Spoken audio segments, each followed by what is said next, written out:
Welcome everyone that's tuned in already. We will start in another minute. There's still people entering the webinar, so we'll get started in about a minute to a minute and a half.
All right, we're going to go ahead and get started. Thank you for attending.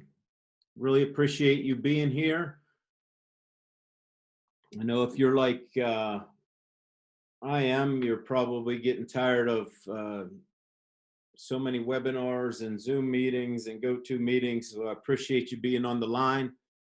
Today, what we're going to be doing is talking about starting a three-step series that will go until Friday. So we'll do one part today, we'll do another part tomorrow, and then another part Friday. But all this is on team building through change. I'm Eric Guy, the Chief Victory Officer at Center for Victory, but also on the line, I have several of our consultants who may be chiming in at certain times. I know Corey Chrisman, Colleen Redshaw, Valerie Smith, Lisa Sable, and Maria Stevens are all on the line with us. So if they are your consultant, you might want to reach out to them after this to see if there's anything else we can do for you. What we're hoping to accomplish during this session is to really understand team development in the context of all the changing priorities that are going on. And the other thing that we hope to accomplish for you is help you to empower you to thrive in this downturn. So wherever you're at, whatever you're doing currently, whether it's gone, it's a little shaky, or you're in full throttle, we hope to give you the tools that you can utilize right out of the gate even today. Again, these are 3 sessions that we'll be conducting Wednesday, Thursday, and Friday, which can be combined for you in your company in a 90-minute workshop for your organization, absolutely free of charge, whether you're a client or not. When we go through all this, we're not expecting you to do all the heavy lifting here. This is something that we can offer to you. So we'll do all the heavy lifting for you, and we could deliver this same kind of content for you as it relates to your teams, if that's something that you want to do after these calls.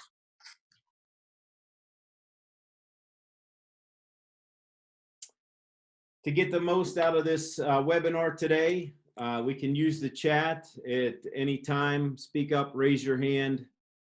We will, though, be having a Q&A session at the end of this to answer all questions, either in the chat, or I'll open the mic up at the end too. But if you could do, close all your messaging, your email, try to pay attention and get the most out of it.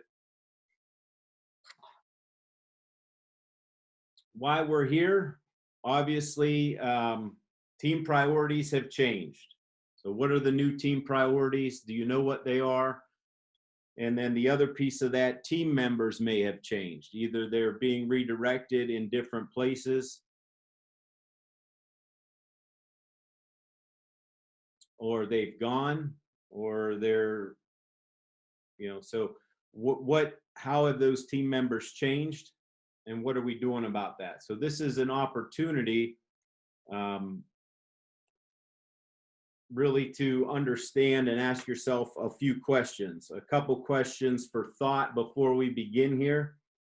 How have the pivoting business priorities of the company changed the team's objectives? If you haven't had that conversation yet, were team members lost, maybe due to a reduction in force?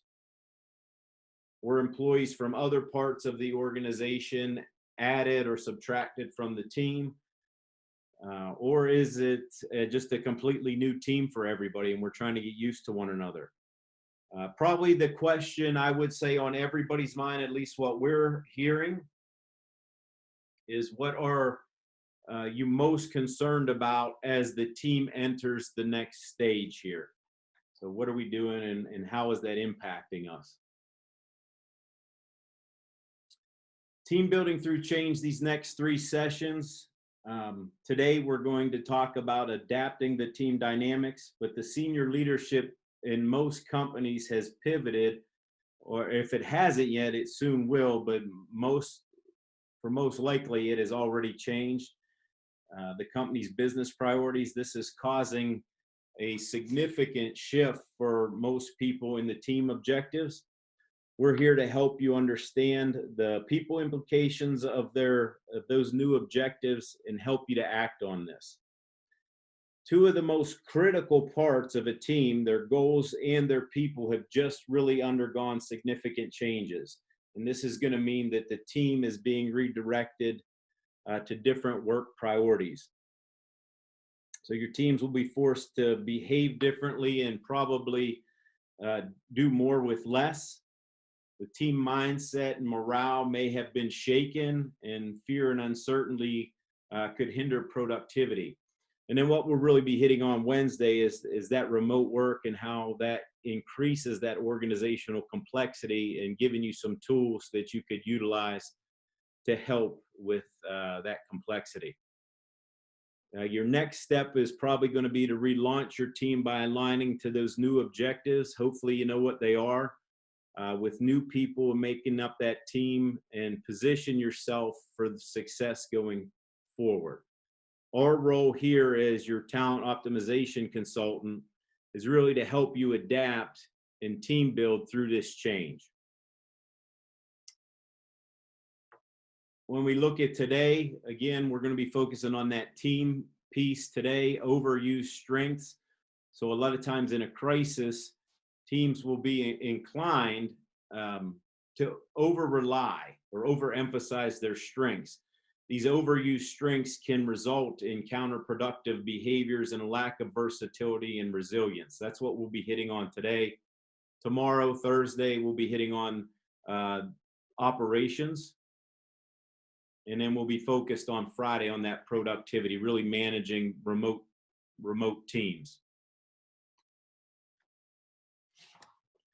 Over the next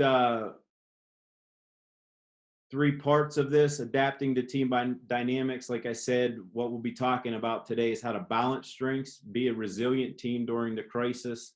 Tomorrow is how to relaunch that team using strategy.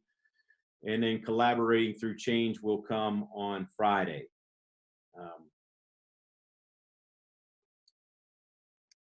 Let's jump into this. Adapting team dynamics, balancing strengths. This is what we're going to cover today. This section is really focused on team building through change and covers a couple of the following areas. So the PI framework. So those of you that are PI clients, you can use this. We'll be referring to PI a lot because that's the data that we're going to be utilizing.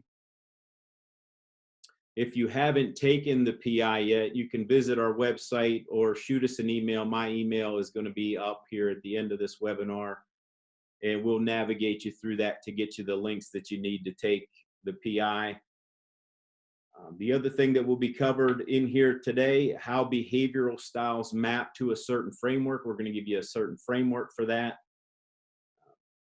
How the team configuration, your current team configurations, and to look at related strengths and potential blind spots. We're going to be really looking over the concept of overused team strengths when facing anxiety and stress.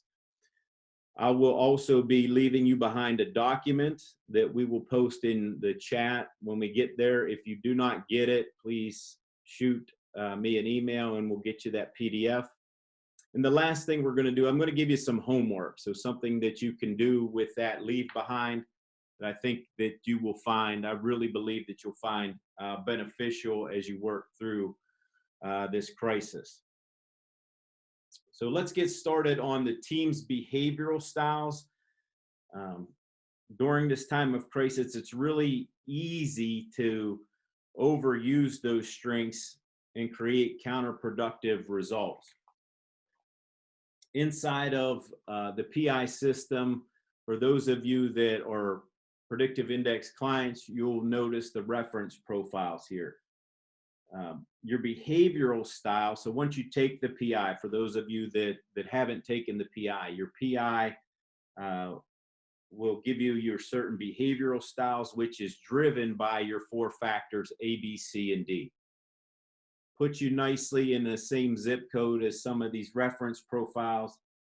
And each of these reference profiles really summarizes certain behavioral styles and motivations at a high level that we'll take a look at. So there's 2 sides of the same coin that we're looking at here. So this is another lens in which you can get insights about your behavioral styles as a team using the behavioral assessment results, so your PI. This lens allows you to create the business context specific to your team's objectives and then link it to that people data. So we're not guessing, we're using the data in an objective way to make objective decisions to drive results inside your company. This is really a matter of looking at 2 different sides of that coin, as I said. On one side, we have the work to be done. That means what strategies the company's pursuing. We're going to take a look at more of that tomorrow. And what initiatives is your team being tasked to execute to support that business strategy? On the other side of that coin, we have the people doing the work. We have different types of work that requires different types of talents, behavioral styles, and even potentially different reference profiles as we look at the team. Our focus today, again, there's 2 sides of the coin, but our focus today is really going to be on the team that's doing the work. Throughout this session, I'll be pulling various data visualizations from the software platform. We'll get into the platform, the PI platform, so you can have a visual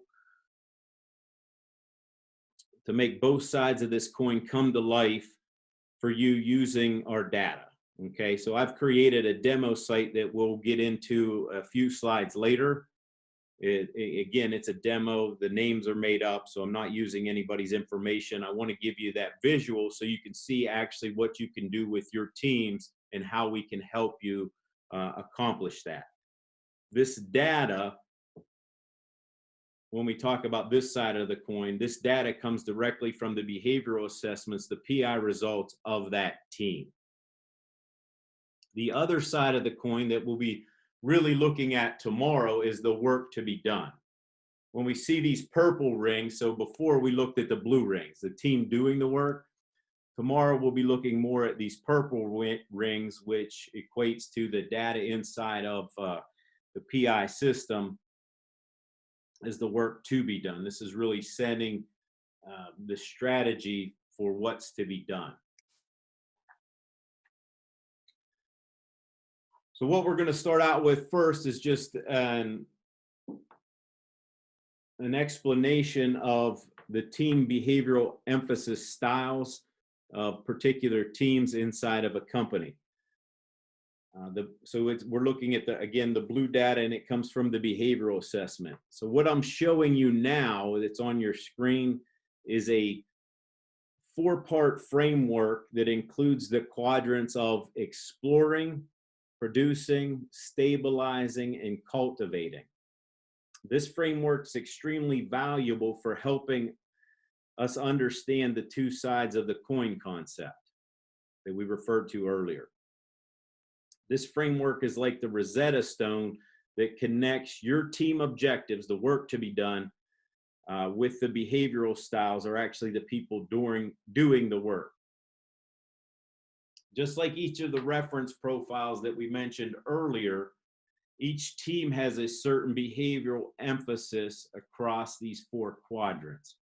If you look at the exploring quadrant up in the right-hand corner there, we say that's exploring. These folks tend to be more visionary, innovative, and risk-oriented. They tend to have, when you look at the PI, they tend to have higher dominance or A factor and higher extroversion, B factor, higher B factors. The producing teams, down in the left-hand corner there, or the right-hand corner, I'm sorry, tend to be a little bit more driving, competitive, and demanding.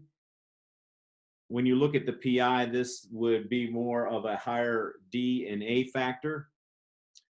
Lower left-hand corner there, stabilizing. These teams are well organized, coordinated, and efficient. They tend to have a lot higher patience, more of that higher C factor, as well as more formality, higher D factor. And the last one, left-hand upper corner there, cultivating teams. These teams tend to be more supportive, transparent, and empathetic. They tend to have more higher extroversion, the B factor, and the C factor with patience. Hopefully this is making sense to you as you look at your PI data. Again, if you don't have it or haven't taken it, please go to our website or shoot me an email after we're done with this. We'd be happy to hook you up with that. Now, sometimes what happens here is a team's behavioral styles will fall cleanly into one of the 4 quadrants, while at other times the team's behavioral styles may span across a few different quadrants. So what I'm going to do now is I'm actually going to jump into the PI software. And we're going to take a look at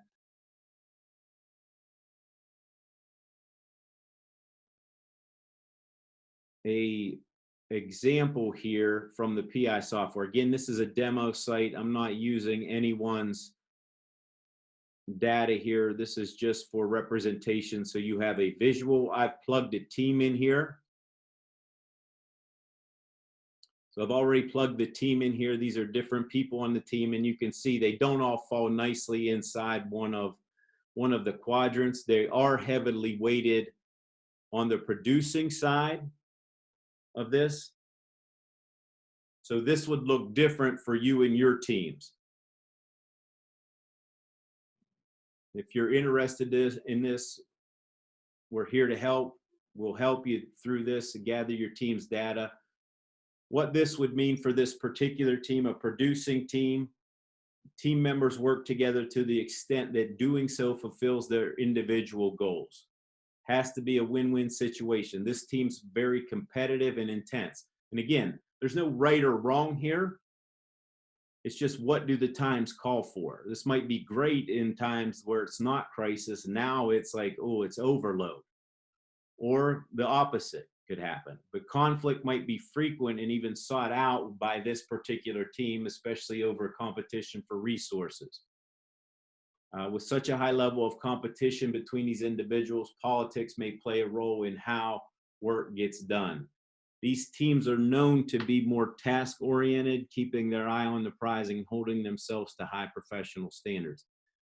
Again, we'll talk about how this plays out for you and your team. As you look at this, so again, this can be done inside the PI software.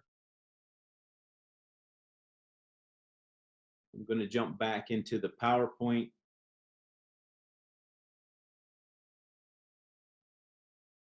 And then we're going to look at what happens when we overutilize our strengths.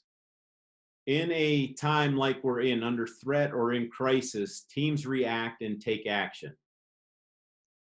What happens is teams will tend to lean on, and people will tend to lean heavily on what they are good at. Now, what happens is this could actually result in an amplification of behaviors and lack of versatility. and less resilience through these types of times. Okay, by counterproductive behaviors, those can emerge when teams intensify their predominant work styles and overuse their strengths. This may reflect like a knee-jerk reaction. It may also reflect overconfidence, which we've seen from some of our clients and people that we've worked with. For example, what has worked well in the past will continue to work in the future, and it's just heads down, let's get stuff done.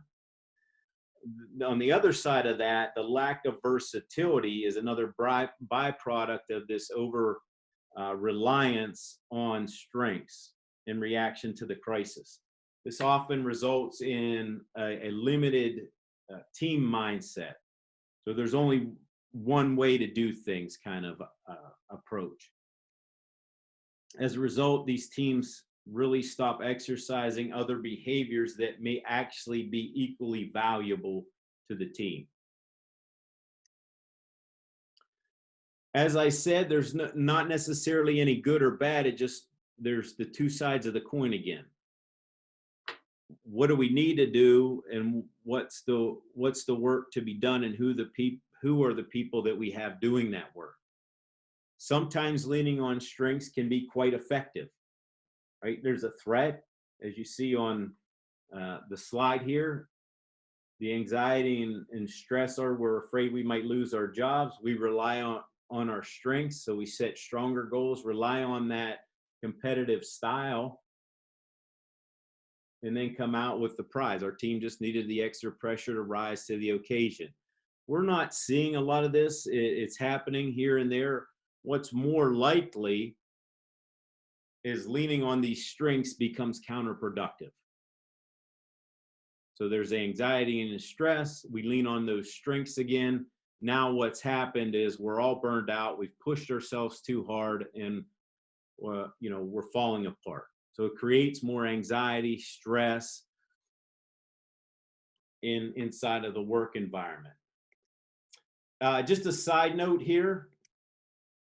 I don't want to take us too off track here, but I've included these two slides. If you would like more information on techniques and strategies for better understanding and communicating these overused strengths and emotional responses, please refer back to our YouTube channel for a webinar that we did 2 weeks ago between senior partner Christy Colley here and I, that we recorded. I think you'll find a lot of great additional tips in there, but these two slides were in there as well. So that'll really help you with those emotional responses and some techniques and tips on how to go about dealing with those.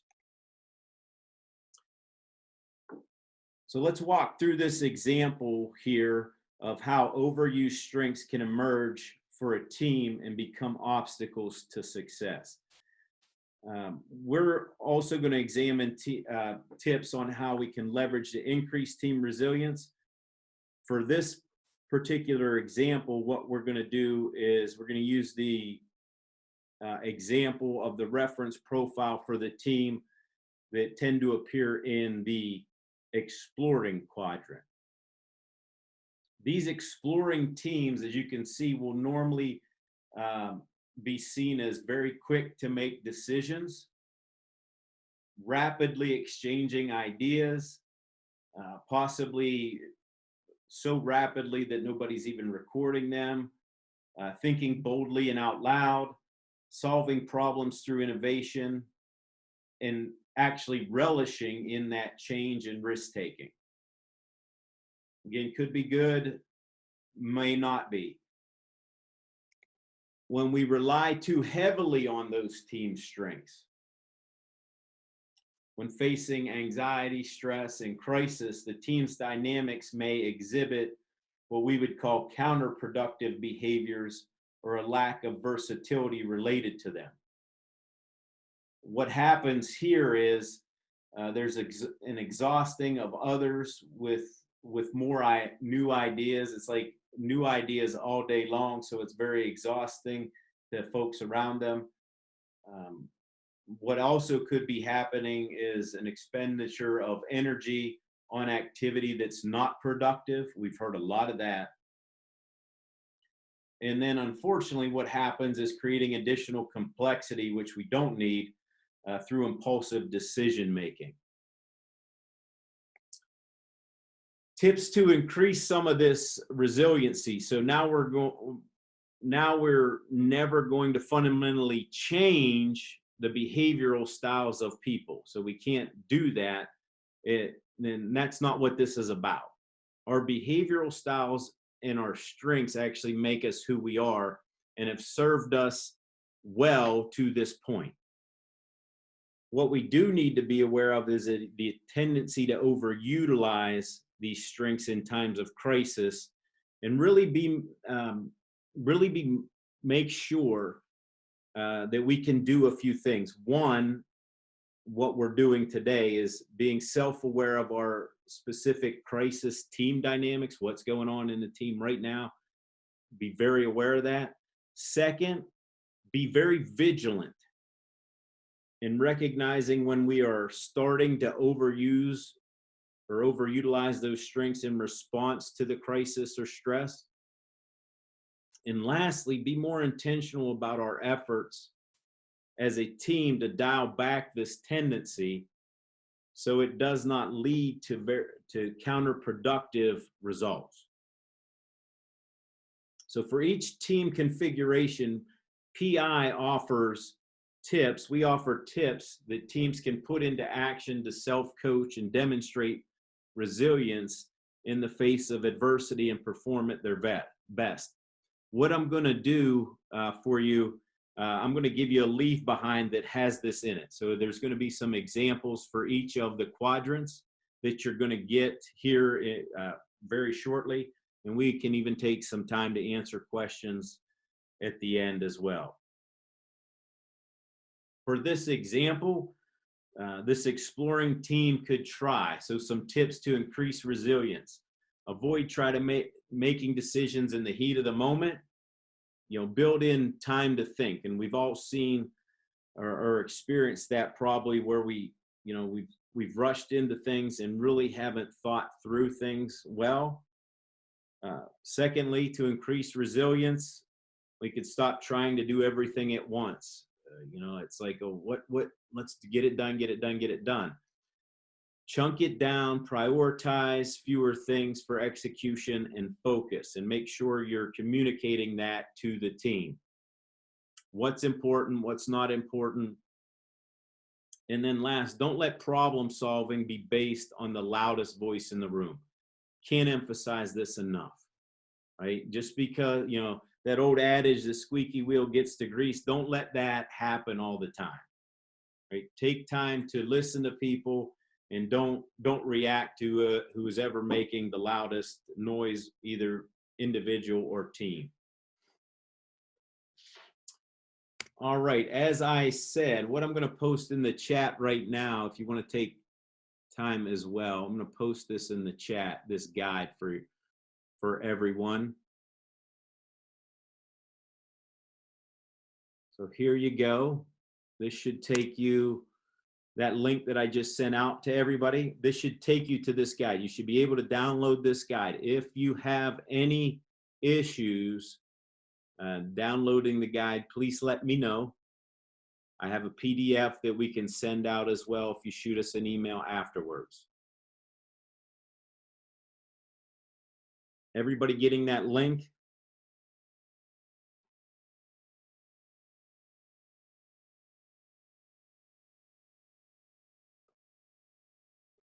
Thanks for the input. I really appreciate this. For those of you that know me, I prefer to be face-to-face. So this little bit of input gets me going. In that guide, I don't know if you can watch this, but in this guide, this is where I'm going to give you some homework, some things to think about as this plays out for you. How can I use this today? And hold on to this. I'll share it again tomorrow, but hold on to this because we're going to come back to it again tomorrow if you're tuning in. I'm going to show you what this looks like. I'm going to share my screen, and I'm going to actually show you what this guide looks like so you have an understanding of it.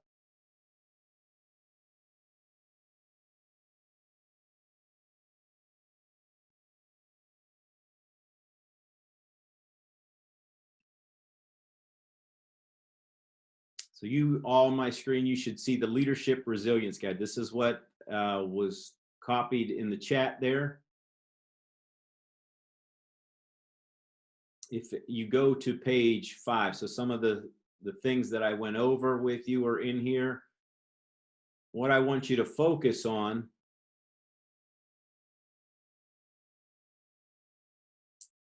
is pages 5 through 9. So what you'll see is you'll see the different quadrants. So you can identify the normal team dynamics, which represent the strengths your team is leaning on in the crisis.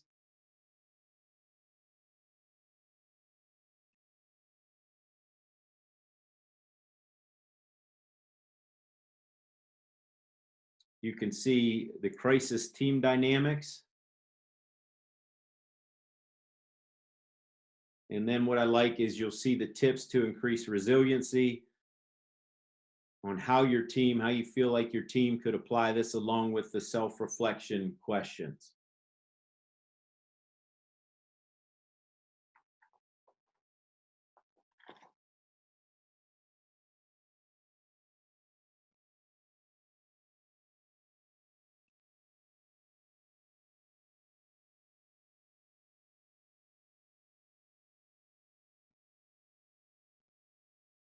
Okay, jumping back into the PowerPoint, as I said, this is a leave behind. I posted it in the chat. If you don't get it, shoot us an email. My email will be at the end of this slide deck for you. So the Team Resilience Guide is really intended to provide your teams with content to support self-reflection and action, to effectively leverage those behavioral strengths during this time of crisis. Right? I really believe if you utilize this, you'll find it to be extremely helpful. Some homework as you get thumb through pages 5 through 9 there. Leave behind for you to use that guide. Go to pages 5 through 9 that has all those quadrants there. Identify the normal team dynamics. Identify the crisis team dynamics, and then select a few tips to increase resiliency that you could apply in the next few weeks here.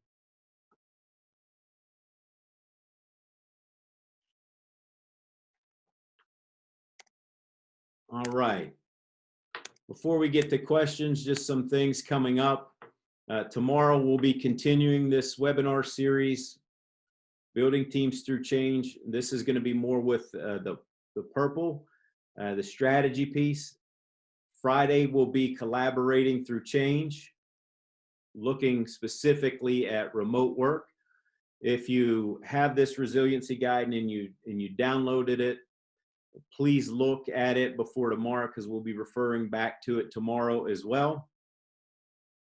We are doing a training, PI certification. JEDI training will be next week, 12th and 13th. If you want to jump into those classes, those are all day. That is PI certification class. And March 16th, on a personal note, we're going to do, we've been getting a lot of calls for personal reflection and help and self-awareness, and what do I do during this time? Whether it's, I've lost my job, I'm thinking about a career change, even how do I deal with my kids? That is a correct date. We're going to be doing that Saturday morning, hopefully while the kids are still in bed, so you can get a lot out of that. That will be probably a 90-minute webinar that will be recorded as well. Hopefully you can tune in for that. I will take questions now. You can put them in the chat or raise your hand.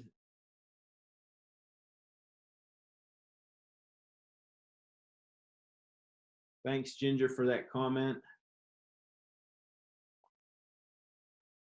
She said PI certification training is worth it. Yes, it is. Any questions?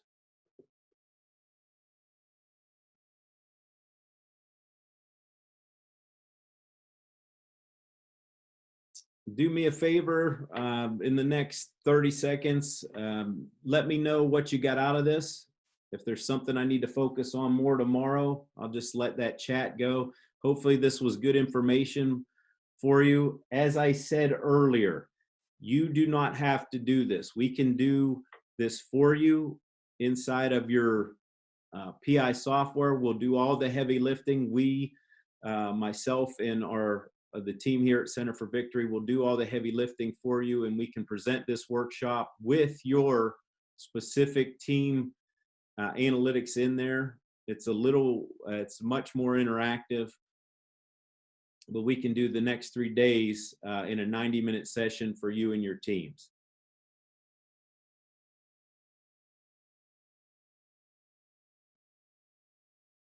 With that being said,